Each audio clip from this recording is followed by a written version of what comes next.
അമിതമായിട്ടുള്ള വണ്ണം, ഒബിസിറ്റി ഇത് കാരണം ബുദ്ധിമുട്ടുന്നവർ ഒത്തിരി പേരുണ്ടല്ലോ. നമുക്ക് ഇഷ്ടമുള്ള ഒരു ഡ്രസ്സ് ഇടാൻ പറ്റാതെ ബുദ്ധിമുട്ടാവുക, അല്ലെങ്കിൽ ആൾക്കാർ പുറത്തു പോയാൽ കളിയാക്കുമോ, ഇനി ഈ ഹെൽത്ത് കാരണം, അതായത് ഇത്രയും തടി കാരണം വേറെ എന്തെങ്കിലും ഹെൽത്ത് കോംപ്ലിക്കേഷൻസ് ഉണ്ടാവുമോ, എങ്ങനെയെങ്കിലും ഒന്ന് തടി കുറച്ചേ പറ്റൂ എന്ന് വിചാരിക്കുന്നവരാണോ നിങ്ങൾ?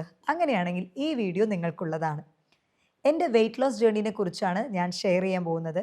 എങ്ങനെയാണ് ഒരു 2-3 മാസത്തിനുള്ളിൽ ഒരു 20 kgsോളം ഹെൽത്തി ആയിട്ടുള്ള രീതിയിൽ എങ്ങനെ കുറച്ചു എന്ന് എൻ്റെ ഒരു എക്സ്പീരിയൻസിൻ്റെ ചെറിയ ഭാഗമാണ് ഞാൻ നിങ്ങളായിട്ട് ഷെയർ ചെയ്യുന്നത്. ഇത് നിങ്ങളുടെ doctor Jumana Haseenaji, doctor Jumana's homeo care, Vadakkanchery, Palakkad.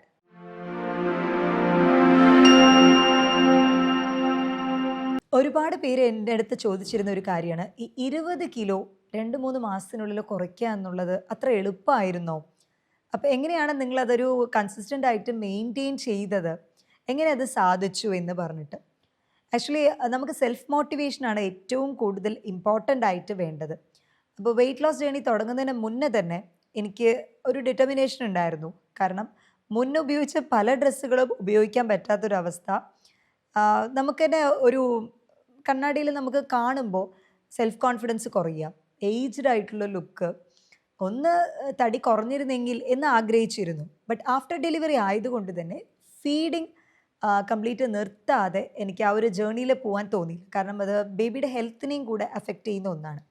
അപ്പോൾ അതുകൊണ്ട് തന്നെ ഞാൻ ആ ഒരു ടൈം പീരീഡിന് ശേഷമാണ് ഞാൻ വെയ്റ്റ് ലോസ് ജേർണിയിലോട്ട് കടന്നത്. വെയ്റ്റ് ലോസ് ജേർണിയിൽ ഞാൻ ശ്രദ്ധിച്ച ചില കാര്യങ്ങൾ, അതായത് നോട്ട് ചെയ്ത ചില കാര്യങ്ങൾ. ഇപ്പോൾ പലരും വിചാരിക്കുന്നുണ്ടാവാം നമ്മൾ വെയ്റ്റ് ലോസ് ചെയ്യണമെങ്കിൽ ഏതെങ്കിലും ജിമ്മിൽ പോയിട്ട് ജോയിൻ ചെയ്യാം, അല്ലെങ്കിൽ സൂംബ ഡാൻസ്, എന്തെങ്കിലും നമ്മൾ ഓൺലൈൻ ചില വർക്കൗട്ട്സ് അതിൽ പോയിട്ട് ജോയിൻ ചെയ്യാം, അല്ലെങ്കിൽ കുറച്ച് ഡയറ്റ് പ്ലാൻ സെറ്റാക്കാം, ഇതൊക്കെ തന്നെ മതിയാവും എന്ന് പറഞ്ഞിട്ട്.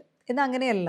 ഇതൊരു കൺസിസ്റ്റൻ്റ് ആയിട്ട് ചെയ്യേണ്ട ഒരു കാര്യമാണ്. നമ്മൾ സ്ഥിരമായിട്ട് ചെയ്ത് കൊണ്ടുപോകേണ്ടത്. എന്നാൽ ചെറിയ തോതിൽ മാറ്റങ്ങൾ വരുത്തേണ്ട ഒരു കാര്യമാണ്. പെട്ടെന്ന് ഒരു ദിവസം നമ്മൾ ഭക്ഷണം ഒന്നും കഴിക്കുന്നില്ല, നോമ്പെടുക്കുന്ന രീതിക്ക് ഫാസ്റ്റിങ്ങിലോട്ട് പോവുകയാണ് എന്ന് പറയുകയാണെങ്കിൽ തീർച്ചയായിട്ടും അത് നമ്മുടെ ശരീരത്തിന് പ്രതികൂലമായിട്ടായിരിക്കും ബാധിക്കുന്നുണ്ടാവുക. പലരും അങ്ങനെ ചെയ്യാറുണ്ട്. അതായത് ഇപ്പോൾ യങ്സ്റ്റേഴ്സിൽ, ചെറുപ്പക്കാരിൽ പലരും വെയിറ്റ് കുറയ്ക്കാനായിട്ട് രാവിലത്തെ ഭക്ഷണം ഒഴിവാക്കാതെ, ഇപ്പം കോളേജിൽ പോകുന്ന ടൈം ആയിക്കോട്ടെ, സ്കൂളിൽ പോകുന്ന ടൈമാണെങ്കിൽ രാവിലത്തെ ഭക്ഷണം ഒഴിവാക്കി കഴിയുമ്പോൾ വണ്ണം കുറയും. അങ്ങനെ ഒരു ഇതാണ്. അങ്ങനെ അല്ലെങ്കിൽ 3 നേരത്തെ ഭക്ഷണത്തിൽ ഏതെങ്കിലും ഒരെണ്ണം അവർ കട്ട് ഓഫ് ചെയ്യും. അങ്ങനെ കട്ട് ഓഫ് ചെയ്ത് കഴിയുമ്പോൾ ഓട്ടോമാറ്റിക്കലി കുറയും എന്നതാണ് അവരുടെ ധാരണ. അപ്പോൾ രാവിലത്തെ ഭക്ഷണം, ബ്രേക്ക്ഫാസ്റ്റ് എന്ന് പറയുന്നത് നമ്മുടെ ബ്രെയിനിൻ്റെ ഹെൽത്തിന് ഏറ്റവും അത്യാവശ്യമായിട്ടുള്ള ഒന്നാണ്. അത് ഒരിക്കലും സ്കിപ്പ് ചെയ്യരുത്. നമ്മൾ ഹെൽത്തി ആയിട്ടുള്ള രീതിയിൽ ഭക്ഷണം കഴിച്ചുകൊണ്ട് വേണം വെയിറ്റ് കുറയ്ക്കാനായിട്ട്. അല്ലാതെ ഭക്ഷണം കംപ്ലീറ്റ് ആയിട്ട് നിർത്തി പട്ടിണിയിലായിട്ട് അങ്ങനെയല്ല നമ്മൾ വെയിറ്റ് ലോസ് ചെയ്യേണ്ടത്. അങ്ങനെ വെയിറ്റ് ലോസ് ചെയ്യാൻ സാധിക്കുകയുമില്ല. കാരണം ഒരു നേരം നിങ്ങൾ ഫാസ്റ്റിംഗ് ചെയ്യും, മറ്റേ നേരം അത് ഓട്ടോമാറ്റിക്കലി എന്താവും എന്ന് വെച്ചാൽ നമ്മുടെ മെറ്റബോളിസം സ്ലോ ഡൗൺ ആവാൻ തുടങ്ങും. അപ്പോൾ കൊഴുപ്പിനെ അലിയിച്ച് കളയല്ല ചെയ്യുന്നത്, കൊഴുപ്പ് ഒന്നുകൂടെ അടിഞ്ഞു കൂടുകയേ ഉള്ളൂ. അപ്പോൾ അത് പ്രത്യേകം ശ്രദ്ധിക്കുക. 3 നേരം ഭക്ഷണം ഞാൻ റെഗുലറായിട്ട് എടുത്തിരുന്നു. എന്നാൽ പോർഷൻ കൺട്രോളാണ് ചെയ്തിരുന്നത്. നമ്മുടെ ശരീരത്തിന് ആവശ്യമുള്ള ഊർജ്ജം, കാലറി കണ്ടൻറ്റ് എങ്ങനെയാണ്, എന്താണെന്നുള്ളത് അറിയണം. ഓരോ ഭക്ഷണത്തിലും ഇപ്പോൾ മോർണിംഗ് എത്ര കാലറിയാണ് എടുക്കേണ്ടത്, രാത്രി ഡിന്നറിന് എത്ര കാലറിയാണ് എടുക്കേണ്ടത് എന്നുള്ളതാണ് നമ്മൾ അറിഞ്ഞിരിക്കേണ്ടത്. അതിൽ ഓരോ ഭക്ഷണത്തിലും കാലറി കണ്ടൻറ്റ് ഡിഫറെൻ്റ് ആണ്. നമ്മളിപ്പോൾ ചിക്കനിൽ എടുക്കുകയാണെങ്കിൽ ചിക്കൻ്റെ തന്നെ ഓരോ ഭാഗത്തിലും, ചിക്കൻ്റെ ബ്രസ്റ്റ് പോർഷനിലും ചിക്കൻ്റെ തൈ പോർഷനിലും ഓരോന്നിലും തന്നെ കാലറി കണ്ടൻറ്റ് ഡിഫറെൻ്റ് ആണ്. അപ്പോൾ അതൊക്കെ കാൽക്കുലേറ്റ് ചെയ്തിട്ടാണ് നമ്മൾ പ്രോപ്പർലി എടുക്കേണ്ടത്. ഇനി രാവിലത്തെ ഭക്ഷണമാണ് കുറച്ച് ഹെവി ആയിട്ട് നമ്മൾ എടുക്കേണ്ടത്. അപ്പോൾ അതിൽ തന്നെ നമ്മൾ 3 നേരം അന്നജം എന്നുള്ള പോർഷൻ ഞാൻ ഒഴിവാക്കി. കാരണം നമ്മൾ മലയാളികളിൽ മാക്സിമം നമുക്ക് രാവിലെ ആണെങ്കിൽ ഇപ്പോൾ എങ്ങനെ പറഞ്ഞാലും അന്നജം തന്നെയായിരിക്കും, കാർബോഹൈഡ്രേറ്റ്സ് തന്നെയായിരിക്കും, കാർബ്സ് തന്നെയായിരിക്കും. രാവിലെ ഒന്നെങ്കിൽ പുട്ട്, അല്ലെങ്കിൽ പുട്ട് കടല കോമ്പിനേഷൻ, അല്ലെങ്കിൽ അപ്പം, പുട്ട്, അപ്പം എല്ലാം തന്നെ റൈസ് ഫുഡാണ്, കാർബോഹൈഡ്രേറ്റ് ആണ്. ഇഡലി, ദോശ, ഇങ്ങനെ. ഉച്ചയ്ക്കാണെങ്കിൽ നമുക്ക് ചോറ് മസ്റ്റാണ്. അപ്പം രാത്രിയും ഇത് തന്നെ നമുക്ക് ഒരു അരിഭക്ഷണം തന്നെയാണ് റിപ്പീറ്റായി വരുന്നത്. അപ്പം അതിൽ ഞാനൊരു ചെറിയ ചേഞ്ച് വരുത്തി. കാരണം എനിക്കും അരിയോട് ഇത്തിരി കമ്പം കൂടുതലാണ്. അപ്പം ഉച്ചത്തെ ഫുഡ് എനിക്ക് മിസ് ചെയ്യാൻ പറ്റില്ല. സോ ഉച്ചത്തെ ഫുഡ് ഞാൻ അതുപോലെ തന്നെ മെയിൻറ്റെയിൻ ചെയ്തു. എന്നാൽ അതിൻ്റെ പോർഷൻ കൺട്രോൾ ചെയ്യാനായിട്ട് ശ്രദ്ധിച്ചു. രണ്ടും തമ്മിലൊരു വ്യത്യാസമുണ്ട്. നമ്മൾ കംപ്ലീറ്റ് ആയിട്ട് ഒരു നേരത്തെ ഭക്ഷണം ഒഴിവാക്കുന്നതും എന്നാൽ പോർഷൻ കൺട്രോൾ എന്ന് പറയും. നമ്മൾ കഴിക്കുന്ന ഭക്ഷണത്തിൻ്റെ അളവ് ക്രമീകരിക്കാം. അതിൽ തന്നെ ന്യൂട്രീഷ്യസ് ആയിട്ട് കഴിക്കുക. അതായത് ക്വാളിറ്റി ഇംപ്രൂവൈസ് ചെയ്ത് അതിൻ്റെ ക്വാണ്ടിറ്റി കുറയ്ക്കുകയാണ് ഞാൻ ചെയ്തിട്ടുണ്ടായിരുന്നത്. നമ്മൾ മീനും പ്രോട്ടീൻ ഇൻടേക്ക് കുറച്ച് കൂട്ടി. കാർബ്സ് അന്നജമാണ് ഏറ്റവും അപകടകാരി. അപ്പം അതിൻ്റെ അളവ് കുറയ്ക്കാം. എന്നാൽ കീറ്റോ ഡയറ്റ് പോലുള്ള കംപ്ലീറ്റ് കാർബ്സും ഷുഗറും ഒഴിവാക്കിക്കൊണ്ടുള്ള ഡയറ്റ് അതത്ര ഹെൽത്തി അല്ല. കാരണം കീറ്റോ ഡയറ്റിലോട്ടൊക്കെ പോയി കഴിയുമ്പോൾ വളരെയധികം ഡേഞ്ചറസ് ആയ സിറ്റുവേഷനിൽ പോകാറുണ്ട്. അപ്പോൾ കംപ്ലീറ്റ് അങ്ങനെ പോകുന്നത് അത്ര നല്ലതല്ല. ഇനി അത് മാത്രമല്ല, ചിലരെങ്കിലും മാർക്കറ്റിൽ വിപണികളിലൊക്കെ വിൽക്കുന്ന ഏതെങ്കിലും ഒരു പ്രോഡക്ട്സ് അപ്പോൾ അതൊക്കെ ചെയ്തിട്ട് ഒത്തിരി ആളുകൾ എന്നെ കൺസൾട്ട് ചെയ്തിട്ടുണ്ട്. അതിൻ്റെ ഒരു എക്സ്പീരിയൻസിലും കൂടി പറയുകയാണ്. കൺസൾട്ട് ചെയ്ത് അവർ കാണിച്ചിട്ടുണ്ടാവും അവിടെ ഒരു 1 മന്ത് ഓർ 2 മന്ത് ആ ഒരു ഡ്രിങ്ക് എടുത്തിട്ടുണ്ടാകും. അപ്പോൾ നല്ല വെയിറ്റ് ലോസ് ആയി ഡോക്ടർ. പിന്നെ അത് ഞങ്ങൾക്ക് അഫോർഡബിൾ ആയില്ല, അത് ഞങ്ങൾ വിട്ടു. അതിനുശേഷം അതിൻ്റെ ഡബിൾ വെയിറ്റ് കയറി. ഇങ്ങനെ തന്നെ പറഞ്ഞു വരുന്നവരുണ്ട്. അപ്പോൾ നമ്മൾ എടുക്കുന്ന പ്രോഡക്ട്സ് ഒന്ന് ശ്രദ്ധിക്കണം. കാരണം ചിലപ്പോൾ അത് ഹോർമോൺ ഇംബാലൻസ് ഉണ്ടാക്കാനോ അല്ലെങ്കിൽ അത് റിവേഴ്സിബിളായിട്ട് നമ്മുടെ മെഡിസിൻ കഴിക്കുമ്പോൾ മാത്രമായിരിക്കും അത്ര ഇഫക്റ്റ് ഉണ്ടാകും. പിന്നെ അത് ഡ്രോപ്പ് ചെയ്ത് കഴിയുമ്പോൾ ചിലപ്പോൾ അതിൻ്റെ ഡബിളായിട്ട് നമ്മുടെ മെറ്റബോളിസം സ്ലോ ഡൗൺ ആകും. അതായത് നമ്മുടെ ആ ഒരു ദഹനശേഷിയും ടോട്ടൽ പ്രക്രിയ തന്നെ സ്ലോ ഡൗൺ ആവാൻ തുടങ്ങും. അപ്പോൾ കൊഴുപ്പ് ഒന്നുകൂടി അടിഞ്ഞുകൂടും. അങ്ങനെയാണ് അവർക്ക് വെയിറ്റ് ഗെയിൻ അതിൻ്റെ ഡബിളായിട്ട് മാറുന്നത്. അപ്പോൾ അങ്ങനെയുള്ള കാര്യങ്ങളിൽ പോയിട്ട് പെടാതിരിക്കുക. സെൽഫ് റെഗുലേഷൻ, സെൽഫ് ഡയറ്റ് തന്നെ ധാരാളം മതിയാവും. നമുക്ക് എക്സസൈസ്, ഒരുപാട് ആളുകൾ ചോദിക്കുന്ന ഒരു ചോദ്യമാണ്, ഒരുപാട് എക്സസൈസ് ചെയ്യേണ്ടി വരുമോ, നമുക്ക് വർക്കൗട്ട്സ് ഒക്കെ ചെയ്യേണ്ടി വരുമോ? അതൊന്നും പോസിബിൾ അല്ല ഡേ ടു ഡേ ലൈഫിൽ എന്ന് പറയാറുണ്ട്. എക്സസൈസുകളൊന്നും ഞാൻ ചെയ്തിരുന്നില്ല. വളരെ മിതമായിട്ടുള്ള രീതിയിൽ മാത്രമാണ് എക്സസൈസ് ചെയ്തിരുന്നത്. അതും വാക്കിംഗ് ആണ്. വാക്കിംഗ് മസ്റ്റായിട്ട് ഞാൻ എൻ്റെ പേഷ്യൻസ് വരുന്നവരുടെ അടുത്തും വളരെ ക്ലിയർ ആയിട്ട് പറയുന്ന ഒരു കാര്യമാണ്. വാക്കിംഗ് ഒഴിച്ചുവിടാൻ പറ്റാത്ത ഒന്നാണ്. അപ്പോൾ 40 മിനിറ്റ് 45 മിനിറ്റ് നേരം ദിവസവും നടക്കാനായിട്ട് ശ്രദ്ധിക്കാം. അതേപോലെ തന്നെ ഓരോ ഭക്ഷണത്തിന് ശേഷവും നടക്കുന്നത് നല്ലതായിരിക്കും. കുറേ നേരം നിൽക്കുന്നത് അല്ലെങ്കിൽ കുറേ നേരം ഇരിക്കുന്നത് അത് പരമാവധി ഒഴിവാക്കാം. കാരണം ലോങ് സ്റ്റാൻഡിങ് അതേപോലെ തന്നെ ഒരുപാട് നേരം ഇരിക്കുന്നത് രണ്ടും തന്നെ കൂടുതൽ അപകടകാരിയാണ്. അപ്പോൾ എപ്പോഴും നമ്മൾ കുറച്ച് ആക്റ്റീവായിട്ട് ഉള്ള രീതിക്ക് മാറുക. ഭക്ഷണത്തിൽ കൂടുതലായിട്ടും പ്രോട്ടീൻ ഉൾപ്പെടുത്തി ഞാൻ. കാരണം പ്രോട്ടീൻ ഉൾപ്പെടുത്തുമ്പോൾ നമുക്ക് സ്ലോ ആണ് പ്രോസസ്സിങ്. എനർജി നമ്മുടെ ആവശ്യത്തിന് സ്ഥിരമായിട്ടുള്ളത് കിട്ടുകയും ചെയ്യും. എന്നാൽ മസിൽസിനൊന്നും അത്ര ക്ഷീണം ഉണ്ടാവുക അങ്ങനെ ഉണ്ടാവില്ല. കാരണം വെയിറ്റ് ലോസ് ജേർണിയിലോട്ട് കടക്കുമ്പോൾ നിങ്ങൾ ശ്രദ്ധിക്കേണ്ട ഒരു പ്രധാന കാര്യം എന്ന് പറയുന്നത്, നമ്മൾ പെട്ടെന്ന് പോർഷൻ കൺട്രോൾ ചെയ്യുമ്പോൾ നമ്മുടെ ബ്രെയിൻ അതേപോലെ തന്നെ ടോട്ടൽ സിസ്റ്റം ഒന്ന് ഡൗൺ ആവും, നമ്മളൊന്ന് വീക്കായ പോലെ തോന്നും. അപ്പം അങ്ങനെ ഇല്ലാണ്ടിരിക്കാനാണ് നമ്മൾ ബാലൻസ്ഡ് ഡയറ്റിലൂടെ വേണം നമ്മൾ വെയിറ്റ് ലോസ് ചെയ്യാനായിട്ട്. അപ്പോൾ കാർബ്സ് കുറച്ചിട്ട് പ്രോട്ടീൻ ഇൻ ദ സെൻസ് നമ്മൾ അനിമൽ പ്രോട്ടീൻ എടുക്കാം, അല്ലെങ്കിൽ നമുക്ക് പ്ലാന്റ് പ്രോട്ടീൻ, അതായത് പരിപ്പ്, ധാന്യങ്ങൾ, ചെറുപയർ, അതൊക്കെ മുളപ്പിച്ച പയറൊക്കെ വളരെയധികം എഫക്റ്റീവാണ്. അതൊക്കെ ഞാൻ എടുത്തിരുന്നു. മുളപ്പിച്ച പയർ, കടല, അങ്ങനെ മിക്സഡ് ആയിട്ടുള്ള മുളപ്പിച്ചിട്ടുള്ള പയറുകൾ എല്ലാം കൂടെ തന്നെ സാലഡ് ആക്കിയിട്ട് അങ്ങനെ എടുത്തിരുന്നു. പിന്നെ വിശപ്പ് വരുന്ന ടൈമിൽ, കാരണം നമ്മൾ ഒരുപാട് ഭക്ഷണം കഴിച്ചിട്ടുള്ള വ്യക്തികളാണ് എന്നുണ്ടെങ്കിൽ പെട്ടെന്ന് ഭക്ഷണം നമ്മൾ കുറയ്ക്കുന്ന സമയത്ത് തീർച്ചയായും നമുക്ക് ഡിഫിക്കൽട്ടായിരിക്കും ആ ഒരു ക്രേവിങ് കൺട്രോൾ ചെയ്യുക എന്ന് പറയുന്നത്. അപ്പോൾ ആ സമയത്ത് നമ്മളെ പിടിച്ച് നിർത്താനായിട്ട് കാലറി കണ്ടൻറ്റ് വളരെ ലോ ആയിട്ടുള്ള എന്നാൽ ഹെൽത്തി ആയിട്ടുള്ള ഒരു ഓൾട്ടർനേറ്റീവ് ഓപ്ഷൻ നോക്കുന്നതായിരിക്കും നല്ലത്.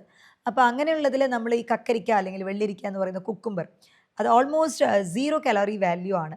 അപ്പോൾ അത് നിങ്ങൾക്ക് ഒരു ബൗള് കുറച്ച് കേർഡ് മിക്സ് ചെയ്ത് സോൾട്ട് ആൻഡ് പെപ്പർ അതിൻ്റെ മിക്സപ്പായിട്ട് നിങ്ങൾ എടുക്കുകയാണ് എന്നുണ്ടെങ്കിൽ നിങ്ങളുടെ വയറും ഭയങ്കര ഫില്ലിംഗ് ആയിരിക്കും, ക്രേവിങ്സും കുറച്ചൊന്ന് സെറ്റിൽ ഔട്ട് ആകും. അതിൻ്റെ ഒപ്പം തന്നെ നിങ്ങൾക്ക് വെയിറ്റ് ലോസ് ചെയ്യാനായിട്ട് വളരെ ഹെൽപ്ഫുള്ളുമാണ്. അതിൽ നാര് അധികം അടങ്ങിയിട്ടുണ്ട്, മാത്രമല്ല വാട്ടർ കണ്ടൻറ്റും വളരെയധികം കൂടുതലാണ്. അതുപോലെ വെയിറ്റ് ലോസ് ചെയ്യാൻ ആഗ്രഹിക്കുന്നവർ നമ്മൾ അപ്രോച്ച് ചെയ്യുന്ന ടൈമിൽ നമ്മൾ എപ്പോഴും ഒരു ഡെയിലി ഡയറ്ററി റീകോൾ ചോദിക്കാറുണ്ട്. അതായത് 24 അവേഴ്സിൽ നിങ്ങളുടെ ഭക്ഷണത്തിൻ്റെ ഷെഡ്യൂൾ എങ്ങനെയാണെന്നുള്ളത്. അപ്പോൾ പലരും തുറന്ന് പറയില്ല എങ്ങനെയാണ് അതിൻ്റെ ഷെഡ്യൂൾ എന്നുള്ളത്. അതായത് അവർ എങ്ങനെയാണോ മാറാൻ ആഗ്രഹിക്കുന്നത് ആ ഷെഡ്യൂളായിരിക്കും നമ്മുടെ അടുത്ത് പറയുന്നുണ്ട്. അപ്പോൾ അവരിപ്പോഴും എന്താണോ ഫോളോ ചെയ്യുന്നത് അത് പറയുന്നുണ്ടാവില്ല. അത് ക്ലിയർ ആയിട്ട് പറയുമ്പോഴാണ് നമുക്ക് അതിനനുസരിച്ച് പ്രോപ്പർ ഡയറ്റും കാര്യങ്ങളൊക്കെ ഷെഡ്യൂൾ ചെയ്ത് കൊടുക്കാനായിട്ട് പറ്റുള്ളൂ. മോഡിഫിക്കേഷൻസ് എന്തൊക്കെയാണ് അതിൽ വരുത്തിക്കേണ്ടത് എന്നുള്ളത് നമുക്ക് ക്ലിയർ ആയിട്ട് പറഞ്ഞു കൊടുക്കാനായിട്ട് സാധിക്കുകയുള്ളൂ. ഇതിൽ തന്നെ ചിലരെങ്കിലും നോക്കുകയാണെങ്കിൽ അവരെടുക്കുന്ന കാലറി എല്ലാം ഡയറ്റിൽ നമുക്ക് മാനേജ് ചെയ്യാന്നുള്ളതല്ല. ഞാൻ ഫുഡ് ഇൻടേക്ക് കൂടിയതുകൊണ്ട് മാത്രം വെയിറ്റ് കയറിയതായിരുന്നു. ഇപ്പോൾ ചിലർ ഭക്ഷണമൊന്നും അധികം കഴിക്കില്ല, അവർ ലിമിറ്റഡ് ആയിരിക്കും. കാലറി ദിവസവും അവർക്ക് വേണ്ട കാലറി പോലും ചിലപ്പോൾ മീറ്റ് ചെയ്യാറില്ല. എന്നാലും വെയിറ്റ് ഗെയിൻ ഉള്ള അതായത് അമിതവണ്ണം ഉള്ള ചില കാറ്റഗറിയിലുള്ളവരുണ്ട്. അപ്പോൾ അങ്ങനെയുള്ളവർ അവരുടെ ഹെൽത്ത് കണ്ടീഷൻസ് ഒന്ന് ചെക്ക് ചെയ്യുന്നത് നല്ലതായിരിക്കും. ഹൈപ്പോതൈറോയിഡിസം ഉണ്ടോ? അതോ PCOD ഉണ്ടോ? വേറെ എന്തെങ്കിലും ഹെൽത്ത് കോംപ്ലിക്കേഷൻസ് ഉണ്ടോ എന്നുള്ളത് നോക്കുന്നത് നല്ലതായിരിക്കും. കാരണം ഹൈപ്പോതൈറോയിഡിസം അതേപോലെ PCOD ഇതിലെല്ലാം തന്നെ മെറ്റബോളിസം കുറച്ച് സ്ലോ ആകും. അപ്പോൾ ഈ കണ്ടീഷനിൽ നമ്മൾ ചിലപ്പം ഡയറ്റ് മാത്രം കൊണ്ട് നമുക്ക് റിക്കവർ ആയി എന്ന് വരില്ല. പ്രോപ്പറായിട്ടുള്ള ട്രീറ്റ്മെൻറ്റ്, തൈറോയിഡ് ഹോർമോൺ ഇതൊക്കെ കൺട്രോളിൽ കൊണ്ടുവന്നാൽ മാത്രമേ നമുക്ക് ഫർദറായിട്ടും അത് ശരിയാക്കി എടുക്കാനായിട്ട് പറ്റുള്ളൂ. ഭക്ഷണത്തിൽ കൂടുതലായിട്ടും പ്രോട്ടീൻ എടുക്കുക, അതിൻ്റെ ഈക്വലായിട്ട് തന്നെ ഫൈബർ അധികം അടങ്ങിയിട്ടുള്ള, നാരധികം അടങ്ങിയിട്ടുള്ള ഭക്ഷണങ്ങൾ ഉൾപ്പെടുത്തുക, അന്നജം പരമാവധി കുറയ്ക്കുക. ഇനി പാക്ഡ് ഐറ്റം, ഫ്രൈഡ് ഐറ്റം അതൊക്കെ ഒഴിവാക്കിയിരുന്നു. അതിനും ക്രേവിങ്സ് ഉണ്ടായിരുന്ന ഒരാളായിരുന്നു.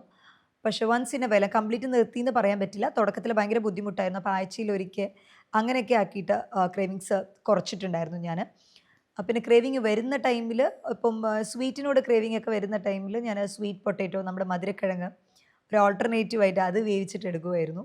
അതേപോലെ സ്വീറ്റ് കോണിൽ കുറച്ച് പെപ്പറും അതേപോലെ തന്നെ കുറച്ച് മുളക് പൊടി അങ്ങനെ മിക്സപ്പ് ചെയ്തിട്ട് അങ്ങനെ എടുക്കുമായിരുന്നു. അപ്പോൾ ഇതൊക്കെ ക്രേവിങ് കൺട്രോൾ ചെയ്യാനായിട്ടുള്ളൊരു വകുപ്പും മാത്രമല്ല അതൊരു ഹെൽത്തി ആയിട്ടുള്ളൊരു ഓൾട്ടർനേറ്റീവ് ആയിട്ടും കണ്ടതുകൊണ്ടാണ്. അതേപോലെ ഒരു ഹെൽത്തി ഓൾട്ടർനേറ്റീവ് എന്ന് പറയുന്നത് മക്കാന എന്ന് പറയും. നമ്മൾ ഈ ലോട്ടസിൻ്റെ സീഡ്സ് അത് വളരെയധികം ഇഫക്റ്റീവാണ്. വെയിറ്റ് ലോസ് ചെയ്യാനായിട്ട് ഏറ്റവും ഇഫക്റ്റീവാണ് ഈ ലോട്ടസിൻ്റെ സീഡ്, താമരയുടെ ഈ ഒരു വിത എന്ന് പറയുന്നത് മക്കന. അത് ഒരു ഹെൽത്തി ഓൾട്ടർനേറ്റീവാണ്. നമുക്ക് വെയിറ്റ് ലോസ് ചെയ്യണമെന്ന് ആഗ്രഹിക്കുന്നവർ, അതും ഹെൽത്തി ആയിട്ട് ലോസ് ചെയ്യണമെന്ന് ആഗ്രഹിക്കുന്നവർ തീർച്ചയായിട്ടും ആ ഒരു ഓപ്ഷനും കൂടെ ചൂസ് ചെയ്യാവുന്നതാണ്. അപ്പോൾ കാലറി കണ്ടൻറ്റ് മാക്സിമം നിങ്ങൾ റെസ്ട്രിക്റ്റ് ചെയ്തിട്ടും നിങ്ങൾക്ക് വെയിറ്റ് ലോസ് ആവുന്നില്ല എന്നുണ്ടെങ്കിൽ ഫർദർ ഇൻവെസ്റ്റിഗേഷൻ വളരെയധികം ഇമ്പോർട്ടൻ്റ് ആണ്. നിങ്ങളുടെ ശരീരത്തിൽ നീർക്കെട്ടുണ്ടോ, ഇനി സ്ട്രെസ് ഹോർമോൺ കോർട്ടിസോൾ ലെവൽ കൂടുതലാണോ, അപ്പോൾ എന്താണ് ആ വെയിറ്റ് ഗെയിനിൻ്റെ മെയിൻ റീസൺ എന്ന് കണ്ടറിഞ്ഞ് അങ്ങനെ ചികിത്സിക്കുന്നതായിരിക്കും കുറച്ചുകൂടെ ബെറ്റർ. കാരണം എല്ലാം ഡയറ്റിൽ മാത്രമായിരിക്കില്ല, ചിലത് നമ്മുടെ ശരീരത്തിൽ വരുന്ന എന്തെങ്കിലും ഡിഫക്റ്റ് കൊണ്ട്, ഇപ്പോൾ PCOD പോലുള്ള ഹോർമോൺ ഇംബാലൻസോ അല്ലെങ്കിൽ ഹൈപ്പോതൈറോയിഡിസം പോലുള്ള കണ്ടീഷനോ ആയിരിക്കാം. അപ്പോൾ അങ്ങനെയുള്ള കണ്ടീഷനിൽ അത് ഇഫക്റ്റീവായിട്ട് നോക്കി ട്രീറ്റ് ചെയ്യുന്നതായിരിക്കും നല്ലത്. അതേപോലെ എൻ്റെ ഒരു എക്സ്പീരിയൻസിൽ ഏറ്റവും കൂടുതൽ വെയിറ്റ് ലോസ് ചെയ്യാൻ ഇഫക്റ്റീവായിട്ട് വന്നിട്ടുള്ള ഒന്നാണ് ഈ ഗാർസീനിയ ഗാംബോജിയ എന്ന് പറയുന്നത്. ഗാർസീനിയ ഗാംബോജിയ ഇത് കേൾക്കുമ്പോൾ ഒരു വലിയ പേരായിട്ട് തോന്നുന്നുണ്ടെങ്കിലും നമ്മുടെ വീടുകളിലൊക്കെ ഉപയോഗിക്കുന്ന നാടൻ കൊടംപുളി, അതിൽ നിന്നും പ്രിപ്പയർ ചെയ്യുന്ന മെഡിസിനാണ്. അപ്പോൾ ഇത് നമ്മുടെ വിശപ്പ് ഒരു പരിധിവരെ കൺട്രോൾ ചെയ്യാൻ വളരെയധികം ഇഫക്റ്റീവാണ്. അപ്പോൾ ഞാൻ വെയിറ്റ് ലോസ് ചെയ്യാൻ ആഗ്രഹിക്കുന്നവർക്ക് ആക്ച്വലി ഇതൊരു സപ്ലിമെൻ്റ് ആയിട്ടും കൂടെ പ്രൊവൈഡ് ചെയ്യാറുണ്ട്. ഇത് വളരെ എഫക്റ്റീവാണ്. നമ്മുടെ വിശപ്പ് കൺട്രോൾ ആക്കി വെക്കാനും മാത്രമല്ല നമ്മുടെ ദഹനശേഷി കുറച്ചുകൂടെ ഇമ്പ്രൂവൈസ് ആവും. അപ്പോൾ മെറ്റബോളിസം കൂട്ടും. അപ്പോൾ ആസിഡിറ്റി അല്ലെങ്കിൽ ഗ്യാസ് കംപ്ലയിൻസ് ഉള്ളവർക്കൊക്കെ ഈ ഗാർസീനിയ ഗാംബോജിയ, നമ്മുടെ കൊടംപുളി ബെസ്റ്റാണ്. കൊടംപുളി അങ്ങനെ എടുക്കുന്നതല്ല, അത് മെഡിസിനൽ പ്രോപ്പർട്ടിയോടുകൂടി വേറൊരു തരത്തിൽ പ്രിപ്പയർ ചെയ്തിട്ടാണ് നമ്മളത് ഈ അമിതവണ്ണത്തിനൊക്കെ ആയിട്ട് ഉപയോഗിക്കുന്നത്. അത് വളരെയധികം ഇഫക്റ്റീവാണ്. പിന്നെ ഫ്യൂക്കസ് വെസിക്കുലോസസ് എന്ന് പറയുന്ന ടിഞ്ചർ, അതും നമ്മൾ റെഗുലറായിട്ട് വെയിറ്റ് കുറയാനായിട്ട്, ഫൈറ്റുലക്ക, ബെറി, ഇതൊക്കെ വെയിറ്റ് കുറയാനായിട്ട് നമ്മൾ ഉപയോഗിക്കുന്ന മെഡിസിൻസാണ്. അത് ഇതുവരെ നല്ല റിസൾട്ട് തന്നിട്ടുണ്ട്. മെറ്റബോളിസം റേറ്റ് കൂട്ടാൻ വേണ്ടിയിട്ടുള്ളതാണ്. അപ്പോൾ ഡയറ്റ് പോർഷൻ്റെ കൺട്രോളിൻ്റെ ഒപ്പം തന്നെ നിങ്ങൾ വാക്കിംഗ് റെഗുലറായിട്ട് ശ്രദ്ധിക്കുക. അമിതമായിട്ടുള്ള ഓവർ വർക്കൗട്ടിൻ്റെ ആവശ്യമൊന്നുമില്ല. കാരണം പെട്ടെന്ന് ഓവർ വർക്കൗട്ട് ചെയ്യുമ്പോൾ അത് ഹാർട്ടിൻ്റെ ആരോഗ്യത്തിനെ അത് പ്രതികൂലമായിട്ട് ബാധിക്കും. അപ്പോൾ അറ്റ് സ്ട്രെച്ച് അങ്ങനത്തെ വെയിറ്റ് ലിഫ്റ്റിങ്ങും അങ്ങനത്തെ എക്സസൈസും ഒറ്റ ദിവസത്തിൽ അങ്ങനെ ചെയ്യാണ്ടിരിക്കാൻ ശ്രദ്ധിക്കുക. സ്ലോ ബൈ സ്ലോ ചെറിയ തോതിൽ നിങ്ങൾ സ്റ്റാർട്ട് ചെയ്ത് കഴിഞ്ഞാൽ അത് സ്ഥിരമായിട്ട് മെയിൻറ്റെയിൻ ചെയ്യാൻ, കൺസിസ്റ്റൻസി കീപ്പപ്പ് ചെയ്യാനായിട്ട് ശ്രദ്ധിക്കുക. അങ്ങനെ ചെയ്ത് കഴിയുമ്പോൾ തീർച്ചയായിട്ടും 2 മാസത്തിൽ തന്നെ നിങ്ങൾക്ക് നല്ലൊരു ചേഞ്ച് നിങ്ങളിൽ കാണാനായിട്ട് പറ്റും. നിങ്ങൾക്ക് സ്കിപ്പ് ചെയ്യണം തോന്നുക, ഇത് വെയിറ്റ് അത്ര ലോസ് ആവുന്നില്ല എന്ന് തോന്നുകയാണെങ്കിൽ സെൽഫ് മോട്ടിവേഷന് നിങ്ങൾ തന്നെ നിങ്ങളുടെ പഴയ പിക്ക്, മെലിഞ്ഞിട്ടുള്ള പിക്കാണെങ്കിലും അത് നോക്കിയിട്ട് നിങ്ങൾക്ക് മോട്ടിവേറ്റ് ചെയ്യാവുന്നതാണ്. ഈ ഒരു ലെവലിൽ എത്തണമെന്ന് സ്വയം നിങ്ങൾക്ക് മാനിഫെസ്റ്റ് ചെയ്തെത്താം. അപ്പോൾ പോർഷൻ കൺട്രോൾ മാത്രമല്ല, നമ്മൾ റെഗുലറായിട്ടുള്ള എക്സസൈസ്, പിന്നെ ഹെൽത്തി ആയിട്ട് ഭക്ഷണം കഴിച്ചുകൊണ്ട് വേണം വെയിറ്റ് ലോസ് ചെയ്യാനായിട്ട്. അല്ലാതെ പട്ടിണി കിടന്നിട്ട് ഒരിക്കലും അങ്ങനെ ഒരു ലെവലിൽ പോരുത്. പിന്നെ ഞാൻ എൻ്റെ വെയിറ്റ് ലോസ് ജേർണിയിൽ ഞാൻ പ്രത്യേകം ശ്രദ്ധിച്ച ഒരു കാര്യമാണ് രാത്രി കഴിക്കുന്ന ഭക്ഷണം. 6 to 7 ആ ഒരു സമയത്തിൽ തന്നെ നമ്മൾ അത്താഴം നിർത്തിയിരുന്നു. അത് വളരെ ഇഫക്റ്റീവ് ആയിരുന്നു. അത് ഇപ്പോഴും ഞാൻ മാക്സിമം കണ്ടിന്യൂ ചെയ്യാൻ ആഗ്രഹിക്കുന്നതും കണ്ടിന്യൂ ചെയ്യുന്ന ഒന്നുമാണ്. എൻ്റെ പേഷ്യൻസിനും സജസ്റ്റ് ചെയ്യുന്ന ഒന്നാണ്. നമ്മുടെ ശരീരത്തിൽ നീർക്കെട്ടുണ്ട്, അതല്ല വേറെ എന്ത് ഇൻഡൈജഷൻ, പൊളിച്ചു തട്ടൽ പോലുള്ള ബുദ്ധിമുട്ട് എന്ത് ഉള്ളതും നമ്മൾ ഈ 6-7 മണിക്ക് ഭക്ഷണം കഴിക്കുമ്പോൾ എന്നിട്ട് നമ്മളൊരു 10 o'clock ഉറങ്ങുന്ന സമയമാണെന്നുണ്ടെങ്കിൽ തീർച്ചയായിട്ടും ശരീരം നമ്മുടെ ശരീരം ഉറങ്ങുന്നതിൻ്റെ ഒപ്പം തന്നെ നമ്മുടെ ആ ഒരു ആമാശയം അതിനും നമ്മൾ റെസ്റ്റ് കൊടുക്കുന്ന പോലെയാണ്. അപ്പം ലേറ്റ് നൈറ്റിൽ കഴിക്കുന്ന ഭക്ഷണങ്ങളായിക്കോട്ടെ അല്ലെങ്കിൽ സ്നാക്സ് അതൊക്കെ പരമാവധി ഒഴിവാക്കുക. ലേറ്റ് നൈറ്റ് ബിരിയാണി കഴിക്കുന്നത് അങ്ങനത്തെ ശീലങ്ങളൊക്കെ പരമാവധി ഒഴിവാക്കുക. കുറച്ച് ഹെവി ആയിട്ട് ഫുഡ് കഴിക്കുന്നത് മോർണിംഗിലാക്കി മാറ്റുക. രാവിലത്തെ സമയം കുറച്ച് ഹെവി ആയിട്ടുള്ള കാലറി കണ്ടൻറ്റ് കൂട്ടുക.